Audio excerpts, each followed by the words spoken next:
میوانەکەم ڕێبوار تاالبانی ڕاوشکاری سەرۆکی حکوومەت هەرێمی کوردستانە بۆ کاروباری مادەی 140 کە لە هەولێرەوە لەگەڵم دەبێت کاک ڕێبوار بە خێر بیت. ئەم بڕیارەی ڕاکانجبووری جۆرێکی تری تعریبە؟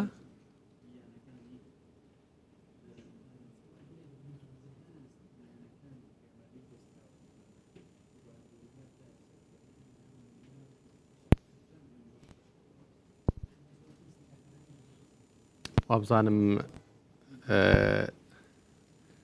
نەدەنجی کێشەیەکی دەنگ هەیە، نازام دەنجی من بۆ ئەو ناچێت یان دەنجی ئەو بۆ من نایەت. ڕاکانجبووری ئەمڕۆ بڕیارێکی دەرکردووە، دەڵێ هەر کەسێک کە با بڵێن خەڵکی سنووری پارێزگای کەرکووک بێت بەڵام لە سنووری ئەو پارێزگایە ژیان نەگوزارێنێت، لە دەرەوەی سنووری پارێزگای کەرکووک ژیان بەسەر ببات، ئەوە لە کۆبۆنی خۆراک بێبەش دەبێت ئەگەر نەگەڕێتەوە نێو شاری کەرکووک و لەوێ نیشتە جێ نەبێت.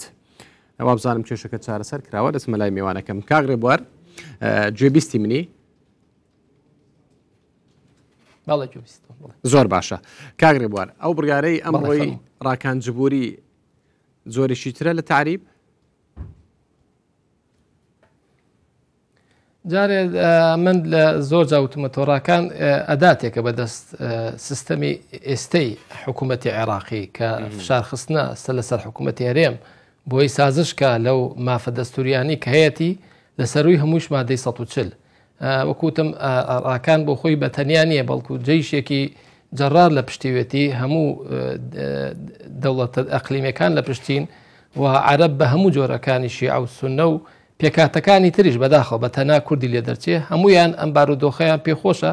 و ئەم بارودۆخە پێشووتریش حکوومەتی عێراقی یەک لە دوایەکەکان متتەفق بوون بۆی کە کورد ناسنامەی لێ بستن و هەر ناسنامەی کورد نێلن. ئەو هەموو پرۆسەی بەناو ئەنفال و کیمیابارانی هەڵەبجە و 8,000 بەرزانی ئەنفال کراوە هەمووی کاتی خۆی ئەو دەسەڵاتیانە، بەڵام دوای 2023 خۆتان نەزانن ئەم بەداخەوە ینی عەقلیەتی تاکی عێراقی لای ئەوانی کۆمەڵناسەکان وازەحە لە کاتی ئەوەی کە زئینە بێدەسەڵاتە پەنابەتە بەر کورد و شاخی کورد و کوردستان، بەڵام لە کاتێکە کە هێزی دەسەکەی و دەسەڵات و حکوومەتی دەسەکەوێ گوێ بە هیچ شتێک نادە پێشێلی هەموو ئەو پەیمان و ئەعدانی ئەینیەکە تێپەڕێکە کە کاتی خۆی بە حسابی خۆی ئێمە دوونەتەوەین عێراق دروستەکەین وەکو لە دەستوری عەبدولکەریم قاسم هاتوو مادەی 4 کە عێراق پێک دێ لە دوو نەتەوەی کورد و عەرەب، بەڵام بەداخۆ کە دوای دەسەڵات و ئەکەوێتە دەستیانەوە هەمووی پێشێلەکەن. جا لەبەرەوە ڕاکان بۆ خۆی ئەم جارێ لای بەرین کە ئەمە بلین ئەم خۆی خاوەن ئەم بڕیارەیە خۆی خاوەنی نییە، خەڵکە خاوەن ئەم بڕیارەیە و بەڵام بەڕاکان جێبەجێەکەن. کەواتە ئەمە فشارێکە و کاتیە؟ وڵی کە فشاری کاتیش نییە، نەخێر ئەمان ئایانەوێ ئەو 55 مادە دەستوری کە مافی ملەتی کووردە کە ئێمە دڵمان خۆش بۆ عێراقمان پێ دروست کرد دوای 2023 عێراقی ئازادی و بە تایبەتیش کەرکووک و ناوچە کوردستانیەکان کە ئێمە 100 ساڵ خەباتمان بۆی کردبوو بەو هیوایی کە ئەم حکوومەتەی کە لە باوشی هەرێمی کوردستانەوە ئینتڵاقیان کرد و بەرەو عێراق چوون و عێراقیان دروست کرد و کوردی شاوکاریانی کرد کە بەداخەوە تاکی عێراقی دایمە فێری لەگەڵ ڕێزم بۆ باشەکان طبعاً ئەم فرتوفێڵیان هەیە بە کورد حکوومەتەکەیان دروست دەکەن و بە قوتێکن دوا بەدوای ئەوە چیان پێ بکرێ بەرامبەر بە کورد دەکەن. یعنی سیستەمێکە ئەوە 100 ساڵە کورد ئەگەر تاکو مسەد کورد تێنەگەشت بێ باوە ناکەمە تجارێکی تر کورد تێبگا لەم عەقلیەتە. یعنی ئێمە زۆر جامارنگێز بین لەگەڵ حکوومەتی عێراقی لە ساڵەکانی چواردەوە بگرێت دوای حەربی عالەمی یەکەمەوە لە ئیدامکردنی عەبدولسەلام بەرزانی بە گفتوگۆ لەگەڵیان ناگەین هیچ ئەنجامێک. ئەو مەبەستەکەتە يعني زۆر يعني بەداخەوە ئەم مینالێم ئەم کۆمنتالم يعني زۆر بەداخەوە کە سەرکردایەتی سیاسی کورد دوای 100 ساڵ تێنەگا لەم سەرکردە عێراقیانە. يعني من بەداخەوە لێم يعني ئێمە 100 ساڵیان تێنەگەین معنای 100 ساڵی تریش لیان تێناکەین. بەڵێ ئەمە عەقلیەتی ئەم حکوومەتی عێراقی و شۆڤینیەتی عێراقی ئەوەیە هەر کە تا دەسەڵاتی نەبووێتە لای کورد کە دەسەڵاتی بوو کورد ناناسێت. چارەسەر چییە؟ وڵی چارەسەر ئەوەی ئێمە بەداخەوە ئێمە کوردیش ڕێگای ترێویش ڕێگای شارە. ئێمە هەمومان تەجروبە کردووە هیچ ئینی هیوای شەڕیشمان نییە لەگەڵ هیچ کەسێکە بەڵام جار وایە شەڕ ئێخەتە گرێ یانی تۆ شەڕ نافرۆشیت بەڵام ئەو شەڕت پێفرۆشی ئێستاکە ئێمە ناوچەکە کوردستانیە باو باپیرانمان 100 ساڵە زوڵمی لێ کردرێ ئێمە هاتین بە ناخۆشیە کۆ ڕازی بن بە مادەی 140 خۆی ئەسڵا نابۆیە ڕازی بن مادەی 140ەوە ماوە تا ئەو ناوچانە کوردستانیە هەتاکوم بە درەوجەسان ئەبێ کورد لەوێنە حکمی بکردایە ێ باشە بەوەش ڕازی بووین کە مادەی 140 بەگوێی دڵی ئەم سیستەمە سیاسی تازانەی هەڵقوڵاوانەی کە تازە دروست بوونە دوای 2023 کە تاریخ و مێژویان هەر نەخوێنێتەوە نازان مێژویان لەگەڵ کووردا چی بووە خەباتی ملەتی کورد 100 ساڵ لەگەڵ حکوومەتی عراقی هەر کەس یەک دیراسە چی نەکردووە لە تەرەفی بەرامبەر بەداخە ئەوانەی خۆشمان لە بیریان چۆتەوە یعنی هەردوو تەرەف شت لە بیرەکەین ئەوان بە عەمدەن لە بیریەکەن لەبەرەوەی کورد بچەوسێنەوە کوردی خۆشمان یان لە دڵسافیەتی یاخود یعنی بۆ خۆی تەبیعەتێکیە کوردیش بەداخەوەویش کە خۆخۆرە لەگەڵ یەکتری دانانشێ بەرنامە و استراتیجیەتی یەک نییە یەکی نییە بەڵێ ئەگە ساگە کورد یەک بێ یەک دەست بین یەک بەرنامەجو ئەکستراتیز بی من زۆر جاوتمە ئێستا قەیچێکە لە کوردستانی خۆمان پەرلەمانمانەیە مشکلەی سیاسیمان لێرە چێک لەگەڵ یەکتری بکەین هیچ کێشە نییە بەڵام نازانم ئەم حزبە کوردستانیانی ئێمە چ فەرقێکیانەیە لە بەرنامەجەکانیان سەبارەت بە کەرکووک و ناوچە کوردستانیەکان یعنی چی دەسەڵاتدار وەکو دوو حزبی یەکێتی و پارتی چی حزبەکانی تر نازانم ئەوان باسی کە کەرکووکە کردرێ بۆ هیچ هەڵوێستێکیان نییە نا دەسەڵاتدار نا ئۆپۆزیسیۆن ینی هیچ تێپەڕە بێ بەسەرمان تێپەڕێکی ئاسان حکوومەت هیچ استراتیژێتێکی نییە بۆ ئەو ناوچانە حکوومەت بەپێی دەستور تەعاملەکان لەگەڵ عێراق لەگەڵ دەوڵەتە ئێستاکە من مقارنەیە بکەم لەوانەیە بە خۆم پێم ناخۆشە ئەوانەی پێشووتر هەرچەنەکە کورد خەباتی کردو و خەباتی چەکداری کرد بەڵام لەگەڵ دەوڵەتا بوو یعنی ئەیزانی لەگەڵ چیا قساکە بەڵام ئێستا حکوومەت نییە نازای لەگەڵ چیا قسە بکەی 68 فەسیلی جۆرا و جۆری میلیشیاتت هەیە هەرێکی بۆ خۆی بۆتە قائیدێک و خۆی بەسەرکردەی عێراقدانە ئەوە بێزگە لە پەرتەوازەی ناوماڵی سوننە کە هەر سەریان پێوە نییە ئەتر لەبەرەوە ئەم کووردە بە سزمانەوە ئەم حکوومەتە نازانی وەفدەکە بۆ لای کێ بنێرێ لەگەڵ تەرەفێک اتیفاقەکە تەرەفەکەی تر ڕازی نیە لەگەڵ ئەو تەرەفە قساکە تەمە تەرەفێکی عێراقیەکێکی تر سەر بە ئەجنداتی ئەقلیمیە لەبەرەوە کەوتونەتە ناو جێژاوێکەوە هەر ناوی دەوڵەت نییە جاران ئەمانتوانی لەگەڵ ڕژێمەکانێک لە دوای عێراقان لە مەلەکێتەوە بگرێت تا ئەگاتە دوا قۆناغەکەی بەعسیەت هەموو دەوڵەت هەبوو چی لەگەڵ دەوڵەتەکەیە یان مفاوەزات و گفتوگۆتەکە دایما فەکان تەکرد ئەگەر بیدایە ئەوە ئێمە قۆناغێک لە فتراتەکانە لە قۆناغەکانە ئارامی بەسەر کوردستانە باڵی ئەکێشە بەڵام دوای ئەوە کە ئەوانش پەشیمانە بوونەوە لە اتفاقیەتەکانیان دووبارە خەباتی چەکداری دەستی پێکرد ئەوە ئەو کاتە دەوڵەت بوون بەڵام ئێستا بەداخەوە دەوڵەت نییە جا لەبەرەوە هەر وەفدێکی حکوومەتیش کە ئەچێتە بەغاب بەداخەوە کەسێک نییە بەرامبەری دانشێ کە ناوی دەوڵەت بێ کۆمەڵی خەڵکی هەڵقوڵاوی ناو ساحەی سیاسی دوای 2023 هیچ لە تاریخی عێراق قەزانن لە دەوڵەتی عێراق قەزانن دوو قساکە لەوانێت ئەو وەفدی ئێمە رازی بکەن بە 4-5 کەلیمەیەک بەڵام دوای تەرەفەکەی تر هیچ التیزامی ناکە بەو تەرەفی کە ئەو اتفاقاتی کردو جا لەبەرەوە ئێمە گرفتی بێ حکوومەتیمانێ گرفتی بێ دەوڵەتیمانێ بۆیە ناتوانین بگەین باشە کاگرێ بوار چارەنووسی و خەڵکە چی دەبێت ئەگەر کۆبۆنی خۆراکیان لێ سندرایەوە بڕیارەکە جێبەجێکرا چونکە ئەگەر ئەو کۆبۆنیان لێ بسەندرێتەوە ناتوانن بۆ نمونە بۆ ئەگەر بێن بۆ هەرێمی کوردستانیش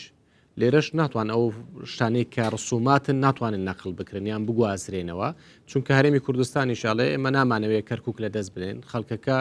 با بڵێن ناسنامەی کوردستانی هەبێتن ئەو ناوچانە یخۆ پەنا نابنە جاری ئەم هەنگاو بۆی چاک بزان ئێمە دوای 2000 ئەمە بە ئەم ئەزمونە لە 2023 هات ئێمە وەکو حکوومەتی هەرێمی کوردستان داوامان کرد ئەو مەلەف ئەو تۆمارە ناوانی کە کاتی خۆی ڕژێمی بەعس نەقل گواست بووە بۆ هەرێمی کوردستان بە وەفدێکی مش ئەو کاتە زەعیف بوون جارێ کاتە دەوڵەتداریان نەبینی بوو پارە نەکەوتو بۆ ژێردەستیانەوە گەندەڵی تووشی عێراق نهاتە بوو هاتن اتفاقیان کرد چوین ئەو نفوسانەی کە هەبوو لە هەولێر و سلێمانی تاکی کەرکووکی هەمومان گەڕانەوە بۆ شاری کەرکووک ئەوانی کە لە دوای 57ەوە ڕژێمی بەعز بە سیاسەتێک نەقلی کردبوو ئێستا کە ئەمە هەمان سیاست دووبارە کاتە ئەوێ لەم کات و بارودۆخە تەم و مژاویە و سەروبەندی سەرژمێریش دەسی پێکرۆ سەرژمێریش باشێکی گرنگە لە مادەی 140 ئەیانەوەی ئەم ناوانە لە ئێستاوە لەو تۆمارە دەرکەن بۆی نەچێت ناو تۆمارە جا چارەسەرەکە وازەحە ئێمە وەکو لە جاتی ئەوەی ئێمە دایمە بەرگری بکەین لەو هەنگاوانی کە ئەنێنرێ لایەن سیاسیەکانەوە کە بەناو کە هیچ سیمایەکی دەوڵەتی پێ دیار نییە بە تایبەتیش ئەم هەنگاوی کە ئێستاکە لەسەر بەم مەحافظەی کە ئێستاکای کەنسە پێێنراوە یان دەسە پێێنراوە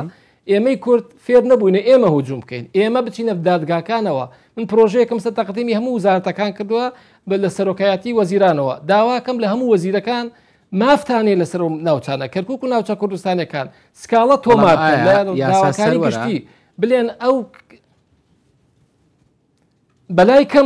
کەمەوە ئێمە جار وایە ئێمە بۆ دایمە کورد دەگرن کە کورد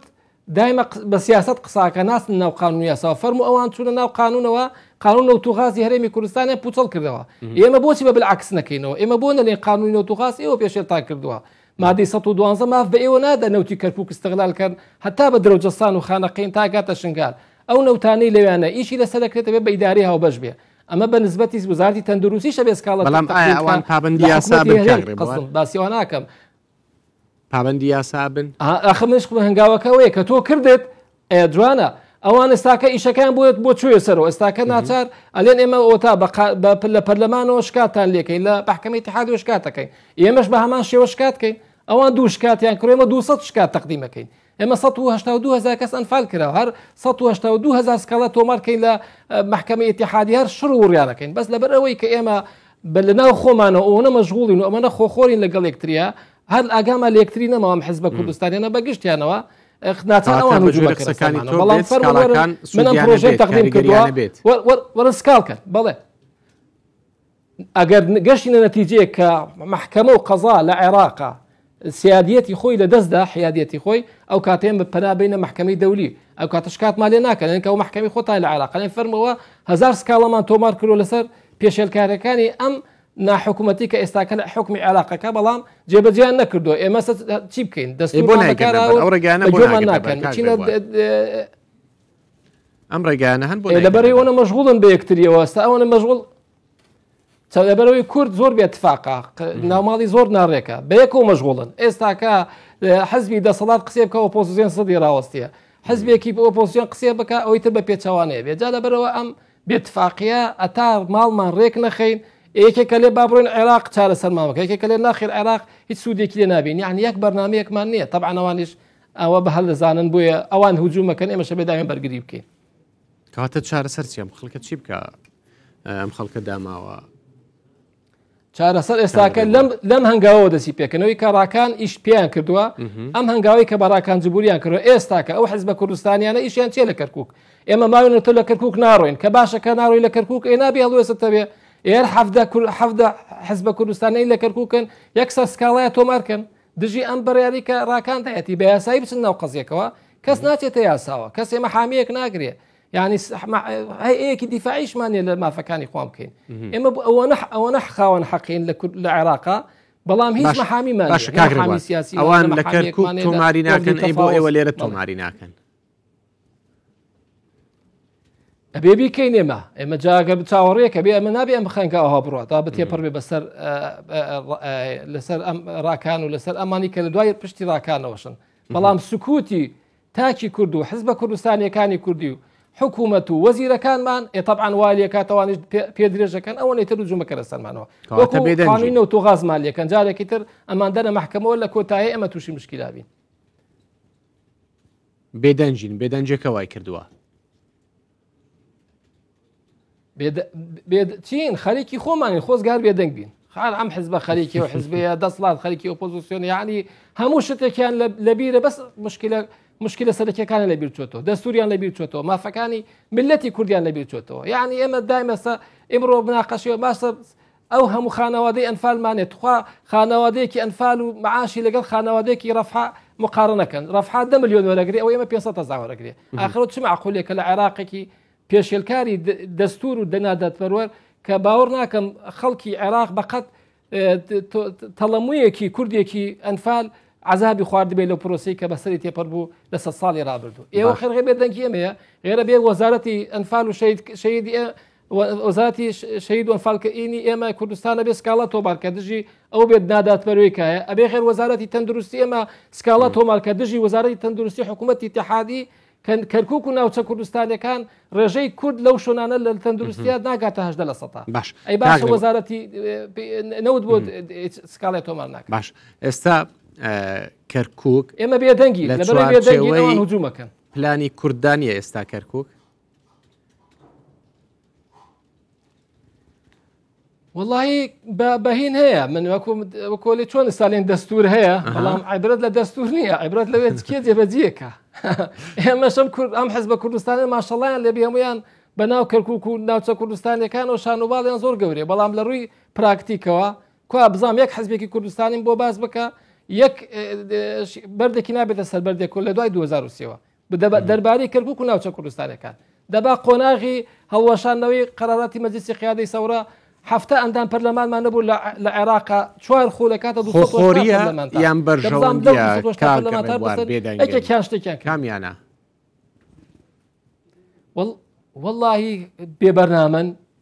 یعنی کاسنە بەغا کە ینی خەڵک ئێستا ئەوەندە مەشغوڵ بۆ بەرژەوەندی شخصی خۆی هیچ کێشەیەکی نییە ئەو ناوچێ ئەلێ ئاگرەسوورە لە من دوورە هەمووی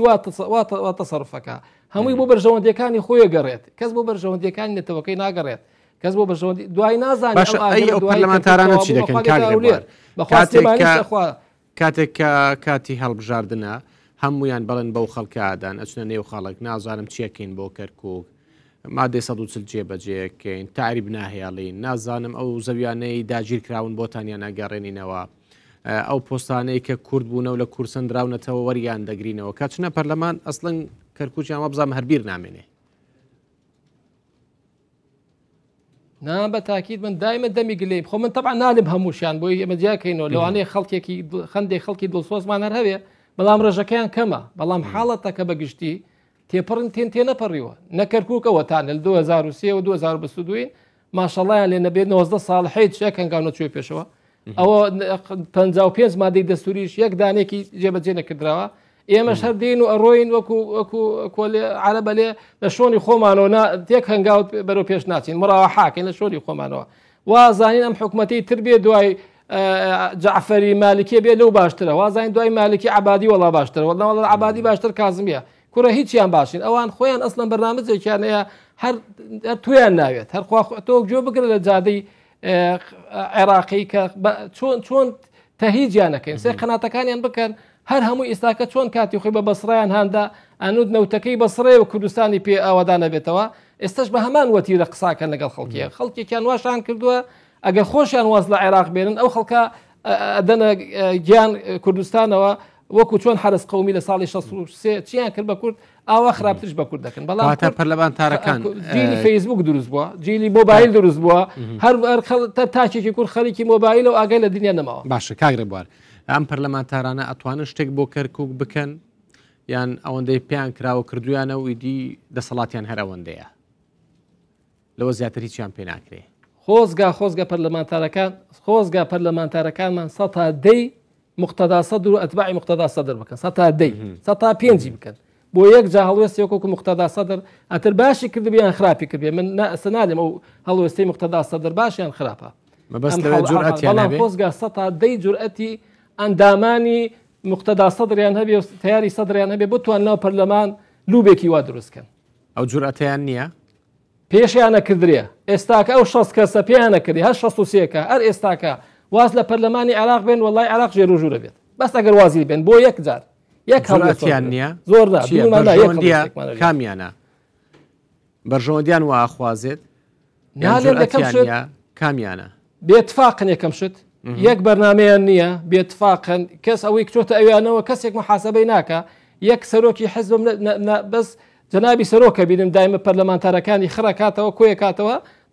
هەنێ ڕێنمایان پێدا کە ئێمە هەدەفمان لە عێراق چیەکە دوێنێ و پێ لەو کارەکانی ڕاگەاندن دەبا هەموو سەرکردە سیاسی کوردەکان لەگەڵ بەلای کەمەوە لەگەڵ ئەندامانی خۆیان لە پەرلەمانە بلێن بەرنامەزمان چییە کە پێشیان لێ بەر دوای محاسبەشیان بکەن یعنی ناکرێ پەرلەمانتارێت 4 ساڵ ئەڕوا هەموو عێراقیەکان چاوێن لە ڕاتبی پەرلەمانتارە کە 20 میلیۆن وەرەگێت و 30 میلیۆن حیمایە و ماگانە دوای دێنەوە ئەچنە ئەوانە ماتۆڕێکیانی وەگەڕێنەوە 4 خان و 4 سیاریانەیە کەسێک نادێ باشە تۆ ئەم ماتبە وەرەگری ئەم پارەی وەرەگی 4 ساڵ لەوانەی زەحمەت دەبێ چیت کرۆ بۆ ملەتەکە چیت کرۆبا بە تۆ پەرلەمانتاری هەولێریت دۆ چیت سلێمانی زەحمەت دەبێت چیت بۆ هەولێر کردووە چیت بۆ هەڵەبجە کردووە چیت بۆ ئەنفال کراوەکانی کەلار و کفری و دەربەندی خان کردەوە وەرانێ کردەوە کەس تا پرسێ طبعا ئەوانەیەش گوێیان لێنی ئەڕۆن لەیانەوە مانگ تێپەڕە بێ بۆ خۆیان دوو مانگ تەشریعیانێ و 100 ساڵی و لە ساڵێکە 4 مانگ داوا ناکەن لە خوازانێ لەش چیەکەن چی ناکەن شتێکی دووبارێکەن ئەمە تعمیم نییە قسەیە ڕێزم بۆ دڵسۆزەکانەیە باشە کاگرێ بوار زۆر جار لەم دواییانەیە دوای 2023ەوە باستەوە دەکرێت کە سونەکان تا ڕادەیەک باشترن لە شیعەکان ئەوەی کە دەبین هەر سونەیە لە کەرکووکە دەیکات هیچ جیاوازیەکیان هەیە ئێرەکان جبووری سونەیە بەس ئەگەر بە کورتی وەڵام دەیتەوە سپاس دەکەم وەڵا بەداخەوەی ئێمە سە کێشەی سەرەکی کورد لەگەڵ سونەیە لەگەڵ شیعانیە چکە ئێمە سنوورمان لەگەڵ سونەیە طبعا ئەوەی کە سونە هێڵی پێمان کردووە 100 ساڵە ئەوە دراکان جبووریش ڕووی سونەی ئەمیسان ئین کردەوە سپی کردەوە دووبارە ئەوەی کە نەیان کردبوو لە زمانی ڕژێمی بەعسا ئێستاکە ڕاکان بۆ خۆی فەرسەتی دەستکەوتووە ئەوەی ترەکاتەوە ئەوەی تر هیلاکمانەکە جا ئەم قەوانە زۆر وتومانەتەوە ئەبێ کۆلەی چۆن لە ڕاپەڕینێ بکەین ڕاپەڕینێ دژی ئەم حکوومەتی عێراقی ئێستا من نەمبینیوە باشە کەس ڕاپەڕینێ ناکە بۆ مافەکانی خۆی حەزب بە کوردستانیانەی لە کەرکووکن باشە لە کاتی کە کورد لەوانە تۆزی ئیداری دەستکەوت وەڵی ڕۆژانە مزەهرە بوو دژی ئیدارە و ئەنجومەنی کەرکووک بە ئێستاکە فەرم و ڕاکەنە هەموو پێشێلکاریاکە یەک کوردێ ناچێتە سەر جادەوە کوردێک داوای مافەکانی داکە ئەوەش جێگەی کێشەیە سپاس بۆ ڕێبوار تاڵەبانی ڕاوێژکاری سەرۆکی حکوومەت هەرێمی کوردستان بە کاروباری مادەی 140 کە لە هەولێرەوە لەگەڵمان بووی.